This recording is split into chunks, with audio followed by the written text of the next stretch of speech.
dia, turminha, tudo bem? Estamos mais uma vez reunidas aqui em nossa sala virtual para darmos continuidade aos nossos estudos. Hoje em matemática veremos decomposição de um número natural em fatores primos. Primeiro precisamos saber o que é decomposição. Decomposição é fazer a divisão pelos números primos, ou seja, decompor o número. Exemplo, 2. Sabemos que o 2 é o único número primo que é par, portanto, só pode ser dividido por 1 e por ele próprio. E o que são fatores primos? Fatores primos são aqueles números que participam da multiplicação. Exemplo, 2 vezes 4 é igual a 8. 2 e 4 são os fatores da multiplicação. 8 é o produto, ou seja, o resultado da multiplicação desses fatores. E o que é fatoração? É a decomposição de fatores primos. Para se decompor um número em fatores primos, primeiro devemos traçar uma linha na vertical e depois dividi-lo pelo menor número. Vejamos aqui no exemplo. 10. 10 é divisível por 2? Sim, pois 10 é um número par. 10 divisível por 2 é igual a 5, pois todo número dividido por 2 é a metade desse número. 5 é a metade de 10. 5 é um número primo, portanto, só pode ser dividido por ele mesmo ou por 1. 5 dividido por 5 é igual a 1. Então, concluímos que para decompor em números primos, devemos chegar no número 1. Logo, concluímos que no exemplo, 10 é igual a 2 vezes 5. O número 10 foi decomposto em dois fatores primos, o 2 e o 5. Veja na imagem alguns dos números primos. Números primos são aqueles que podem ser divididos por 1 e por si próprio. Percebam que todos os números são ímpares, exceto o número 2. O número 2 é o único número primo que é par. Vejam outros exemplos. Vamos decompor o número 72. Para se decompor o número, o que nós precisamos fazer primeiro? Traçar a linha na vertical. Lembrem que 72 é um número divisível por 2. Como nós estudamos em critério de divisibilidade, todo número par é divisível por 2. E sempre nós teremos que começar a decomposição pelo número menor.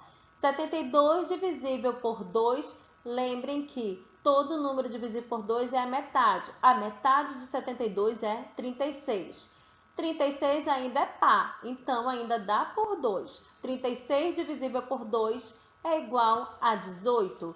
18 ainda é par, divisível por 2 vai dar 9. Vejam que 9 é um número ímpar, então não tem como ser divisível por 2. Qual o próximo número que nós temos para ser divisível? O 3.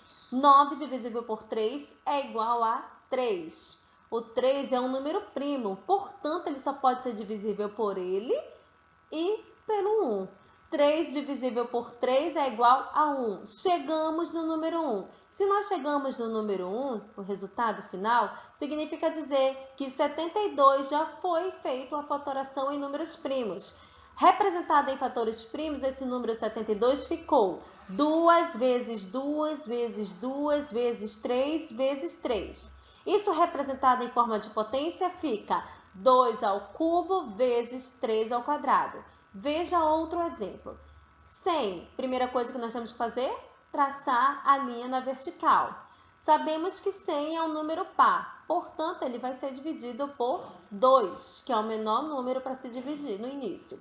100 divisível por 2, a metade de 100 é igual a 50. 50 dividido por 2, 25. 25 é um número ímpar, portanto, não pode ser divisível por 2. Lembra da nossa aula de critérios de divisibilidade? Todo número que é divisível por 5, ele tem que terminar em 0 ou em 5. 25 não termina em 5? Então, se 25 termina em 5, ele pode ser divisível por 5. 25 dividido por 5 é igual a 5. 5 é um número primo, portanto, ele só pode ser dividido por ele mesmo ou por 1. 5 dividido por 5 é igual a 1. Chegamos no resultado de número 1. Então, significa dizer que 100, esse número já foi decomposto em fatores primos e ficou representado assim. 2 vezes 2 vezes 5 vezes 5. Em forma de potência ficará 2 ao quadrado vezes 5 ao quadrado. Dica importante: todos os números, independente de qualquer número que seja, são números primos, ou seja, todos os números, sem exceção, são formados por números primos, sendo eles formados pela multiplicação através da fatoração ou pelos próprios números primos. Mensagem do dia: o sucesso é a soma de pequenos esforços repetidos dia após dia. Bom, gente, termino aqui com mais uma aula. Espero ter contribuído um pouquinho com a aprendizagem de vocês. Um beijo e um abraço no coração de vocês. Fiquem com Deus e até a próxima aula.